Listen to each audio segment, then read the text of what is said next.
Itu tadi transmutability. Uniknya produk digital adalah dimungkinkan untuk dirubah menjadi bentuk yang lain produknya. Nah, ya misalnya saja produk bajakan kan juga banyak unauthorized modification misalnya untuk kejahatan. Jadi ada produk digital kemudian dikasih virus misalnya untuk Trojan misalnya.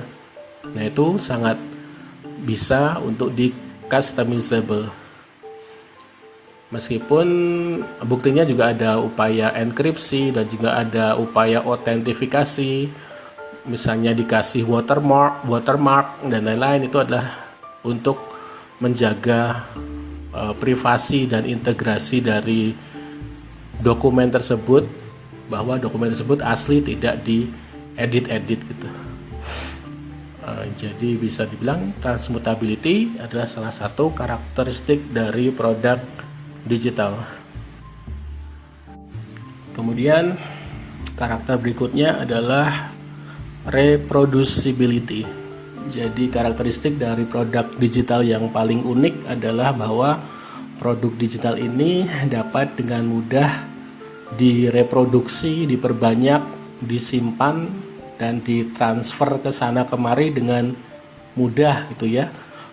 Tidak terbatas jarak maupun tempat. Kapasitas masih terbatas tapi jarak sudah tidak terbatas. Jadi berkaitan dengan tadi itu transmutability, banyak produk-produk bajakan itu adalah salah satu karakteristik dari produk digital. Baik, next ya teman-teman.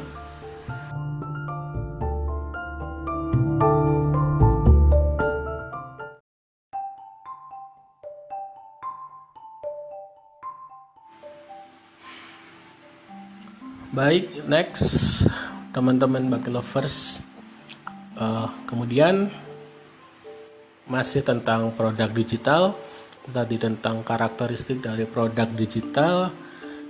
Jadi contoh produk digital teman-teman bug lovers sudah pernah kita bahas di unek-unek kita sebelumnya. Antara lain saja, karena ini adalah pengantar, jadi secara singkat saja. Yang pertama adalah tentu saja aplikasi ya. Aplikasi adalah produk digital yang kemudian bisa dijual di store, bisa di Google Play Store.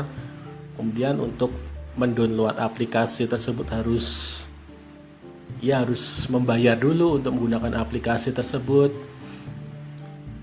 Ya, jadi itu adalah produk digital, adalah aplikasi yang pertama. Kemudian contoh yang kedua ada e-books atau electronic books ya. Buku elektronik tidak seperti buku konvensional yang ada fisiknya. E-books ini bisa berupa PDF, bisa berupa ya bentuk lainnya. Ya, kalau teman-teman bug lovers sudah pernah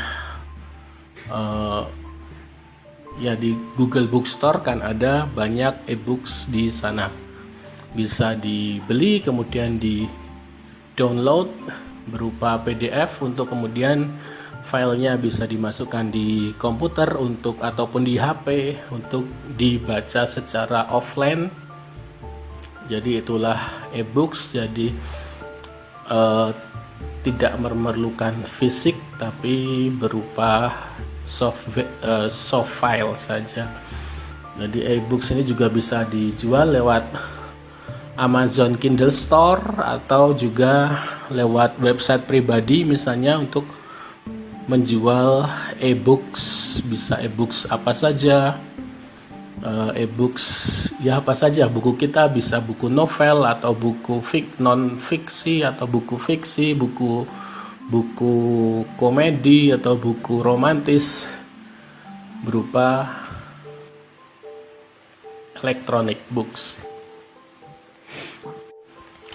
Contoh produk digital yang lain adalah coaching. coaching atau kursus gitu. Coach kan artinya pelatih, jadi bisa lewat online juga. Coachingsnya mungkin uniknya adalah dari coaching ini atau dari kursus secara online ini adalah bahwa kita hanya perlu membuat kursus onlinenya satu kali gitu, tapi kita bisa menjualnya terus menerus dan terus lagi kepada banyak pembeli, kepada banyak viewers gitu ya. Meskipun kita hanya membuat videonya satu, tapi kemudian kita bisa menjualnya ke banyak orang gitu ya dengan satu kursus ini. Jadi mungkin teman-teman ada keahlian tertentu, banyak keahlian, kemudian dibuat kursus, bisa berupa live coaching atau pelatihan secara live ataupun secara privat, ataupun berupa expertise advice atau nasihat expert, misalnya apa ya, pelatihan matematika misalnya, itu kan ada kursusnya juga, kursus bahasa Inggris, buat video tentang bahasa Inggris, tentang matematika. Contohnya saja di apa, kelas guru ya,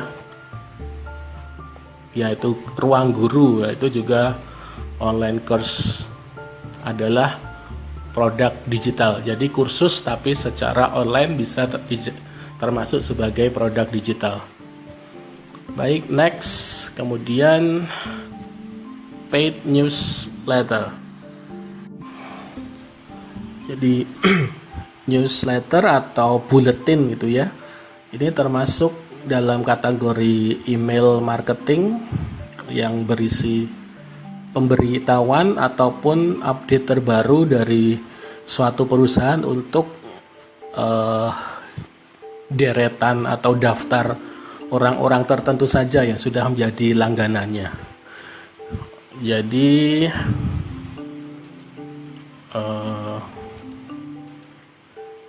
ya, di newsletter ini bisa kontennya bisa bervariasi, bisa berupa podcast, bisa berupa interview, bisa berupa ada event-event tertentu yang hanya dihadiri oleh anggota saja, atau perakiraan tren. Jadi seperti buletin di mana di situ ada pengikut kita yang setia dengan kita, mereka membayar untuk mendapatkan informasi dari kita gitu, berupa tabloid. Bisa juga tentang berupa PDF, tentang materi-materi juga bisa, misalnya tips untuk dapat jodoh misalnya bagi yang jombloan, tips untuk agar percaya diri, agar lebih sukses, itu bagaimana, itu lewat materi-materi PDF tabloid yang dikirimkan ke email anggota. Jadi antaranya seperti itu ya, teman-teman Body Lovers, paid newsletter. Kemudian produk berikutnya, produk digital, adalah berupa foto dan video digital. Jadi banyak website-website di sana yang menyediakan foto-foto untuk di-download, misalnya foto-foto pemandangan yang kemudian akan digunakan oleh konsumen untuk dipakai di websitenya, misalnya foto-foto dan video. Jadi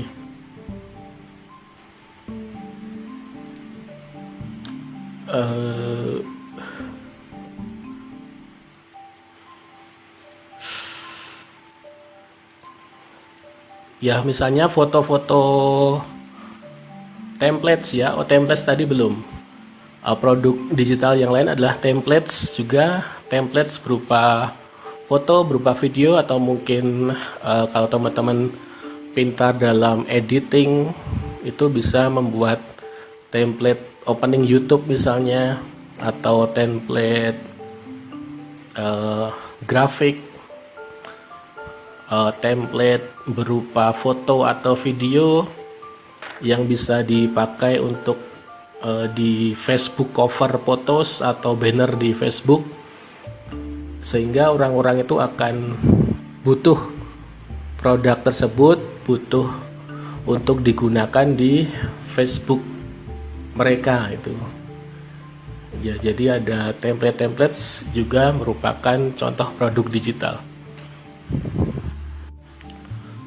Kemudian contoh berikutnya tentang produk digital adalah membership atau anggota ya. Mungkin teman-teman sering lihat di Facebook untuk bergabung sebagai ke grupnya harus membayar dulu, itu karena mereka menyediakan konten-konten yang reguler ataupun informasi yang penting untuk para anggotanya.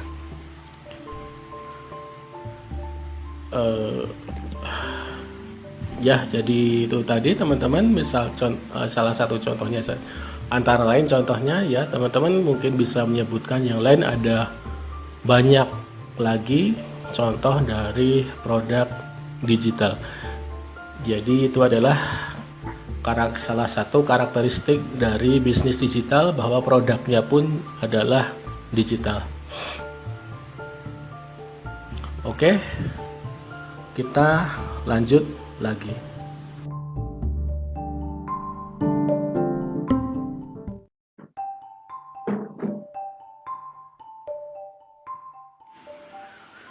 Baik, kita kembali lagi ke kewirausahaan digital. Jadi, mengapa kok digital kewirausahaannya? Mengapa kok tidak kewirausahaan yang biasa saja? Nah, ini mungkin teman-teman Bakti Lovers tentu sudah paham betul ya manfaat dari digital ya. Karena memang ada banyak kelebihan dari bisnis digital, dari memulai suatu usaha yang dengan memanfaatkan teknologi komunikasi dan informasi dibandingkan memulai kewirausahaan yang konvensional. Antara lain saja ya, ini bahwa dengan digitalisasi maka dapat berusaha dimanapun. Jadi sudah tidak lagi ada masalah tentang tempat, tentang lokasi strategis, yaitu bisa tetap menjadi pertimbangan tentang lokasi, tapi pokoknya informasi dan teknologi ini bisa lebih mempermudah kita dalam menjangkau customer ya. Kemudian digitalisasi pada proses dan aktivitas lainnya juga dapat mengurangi pengeluaran, misalnya saja pengeluaran untuk pemasaran atau periklanan itu sudah lebih mengurangi pengeluaran daripada jika harus minta iklan di tabloid atau di media massa lainnya. Kemudian kelebihan lagi bisnis digital yang lain adalah perusahaan dapat mendapatkan informasi yang berharga serta pengetahuan mengenai pelanggan maupun kompetitor. Jadi intinya adalah untuk customer engagement-nya lebih kuat daripada kalau konvensional. Dan lain-lain perbedaan dari digital dengan konvensional tentu teman-teman Bakti Lovers bisa menyebutkan lebih banyak lagi.